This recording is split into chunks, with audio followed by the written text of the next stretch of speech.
The International Monetary Fund has downgraded its forecast for global growth. The financial institution is warning that the war with Iran is pushing growth lower compared to 2025, and it's predicting a rise in global inflation. Let's go live to USA Today's money and personal finance reporter, Medora Lee. Medora, thank you for your time today. So before this war started, the economy showed resilience, even in the face of President Trump's tariffs. So why are things now taking a turn? I think the biggest thing is the war in Iran has now effectively, as you said, closed the Strait of Hormuz, and about 20% of the world's oil travels through there. And so because it's been blocked, a lot of manufacturing has slowed down and gas prices have risen, and the price of pretty much everything is starting to rise because we rely on oil for manufacturing and for driving airplanes and just transporting even our ordered Amazon goods to our house. So we're starting to see that squeeze us. And so that's why the IMF is a little bit concerned. The longer this lasts, the more uncertainty there is over oil prices. And we could see a slowdown in the economy and prices rise as a result of it. Yeah, and Medora, let's talk about tax season, because we've heard the White House touting bigger tax breaks and more money for Americans thanks to the so-called big, beautiful bill. But are the majority of Americans seeing these bigger tax refunds?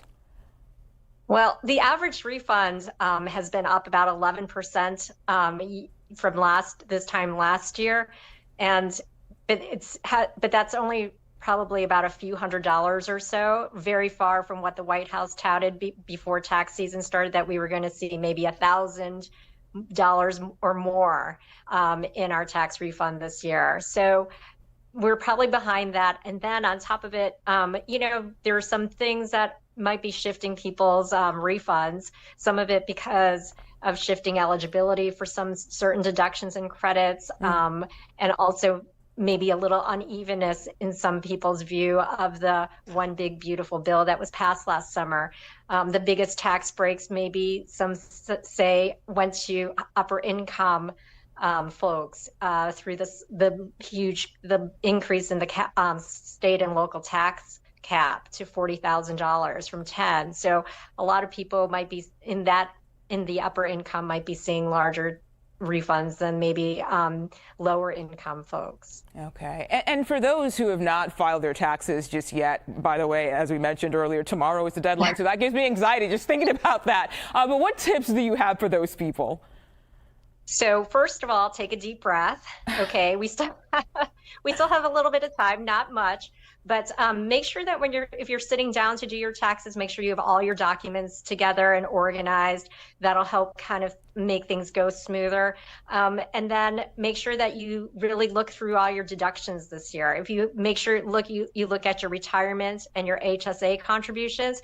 If you still have a little more you can put in, then go ahead and put that in, because HSA contributions and retirement contributions are allowed up until the tax deadline, and you can still take those deductions for tax year 2025. And then look at your 529 educational contributions if you make them. Look at your state's rules. Every state is different, but there are a handful of states that allow you to also make a contribution up to the tax deadline, and maybe even sometimes a little further, and still take that deduction for 2025 on your state income taxes. And comb through the one big beautiful bill. There's still a lot of things that people might be able to be eligible for: auto loan interest, additional senior tax deduction, no tax on tips and overtime. So make sure you take a look at those as well and get as much as you can. And make sure that you give yourself enough time to, if you're going to go to the post office, make sure you get there before midnight, stand in line and get that hand stamped postmark, April 15th. Otherwise, it'll be considered late. File electronically is always best.